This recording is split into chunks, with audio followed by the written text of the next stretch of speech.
Life group leaders, I hope you're doing well. This week, I want to talk briefly about structuring our lessons well for the most impact.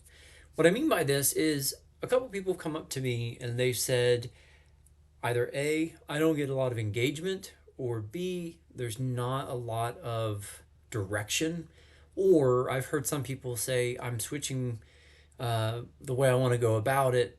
What's the best way to connect the people to the material? For those that are using a curriculum, sometimes they provide questions. For those that are not using a curriculum, we have to do the work and try to understand what's the main meaning, what are good questions to engage, and how do I get that discussion? Because we don't want a pure lecture, right? We're here to study the Bible. We're here to grow in our understanding of the Lord's Word and how that applies to our lives. And so, as we wrestle with the text, we really want to ask a few things. One, and this applies to all of us, whether we have using a guided material or we're just picking and choosing different books to wrestle with. What is the main point of the passage we are studying? As we read the text, sometimes it takes a while for us to get it. It may not be as obvious up front.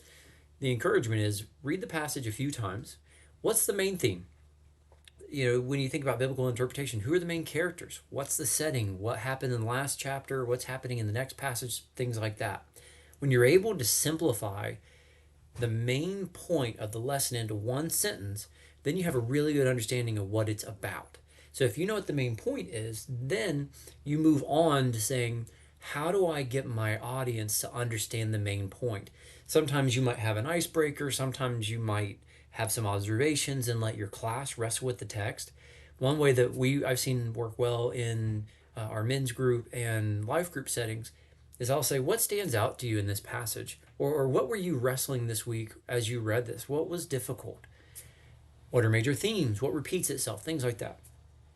One thing that I found really helpful, a mentor of mine said, have a question that connects to the main point so that way you get them already thinking about the point of the passage without realizing it. For instance, this week we're looking at Matthew 11 and Jesus is wrestling with doubt. People are doubting him, John the Baptist. John the Baptist is even questioning Jesus. And so, because the theme of doubt is a pretty big theme throughout the whole passage, I want to ask the question, why do we doubt God?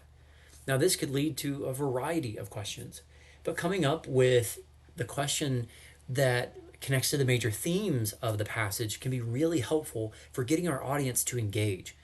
And then you move into sharing what the main point is. So you start with the question, why do we doubt God? Well, the next question is, even though we may doubt God, his character and actions prove he is such and such, just, righteous, powerful, loving, whatever it may be.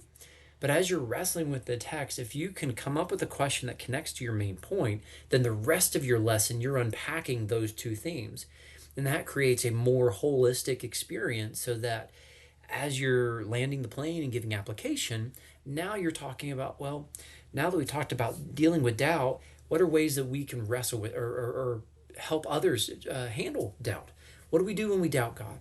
How do I help a young believer? Or how do I help my kids? How do I help my spouse? How do I help a non-believer? Whatever it may be, you want to help your audience hear throughout your message over and over again the theme and the main point, even if it's modified slightly. And so as you're trying to help them understand the main meaning of the text and you're trying to help them understand how it applies to their life, your whole structure for your lesson should naturally connect those things. If you've never done this before, this can be difficult at first, but with practice it becomes more natural. And so again, things to think through. What is the main point of the passage? What questions can it connect your audience to the lesson, whether that's the opening question or you read section by section, you have a question that might apply. Examples of this could be, is for instance, back in Matthew 11, we're going to ask them some questions about doubt. Well, at the very beginning of the passage, John is questioning whether Jesus is the Messiah or not because he's in prison and Rome still stands apparently victorious, even though the Messiah is there. So a question could be, how do we not grow discouraged while waiting for Christ's return? Another thing, Jesus then sends back a response. And so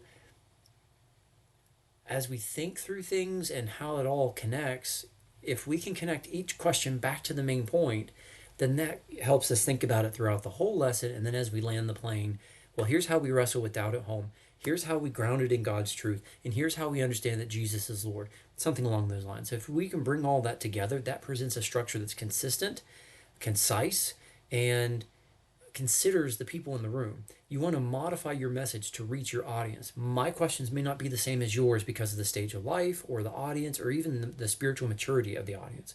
So think through those things, apply those things, pray through them, and God will help make that clear. If you have any questions, please let me know. I would love to help you however I can. Have a great week. God bless.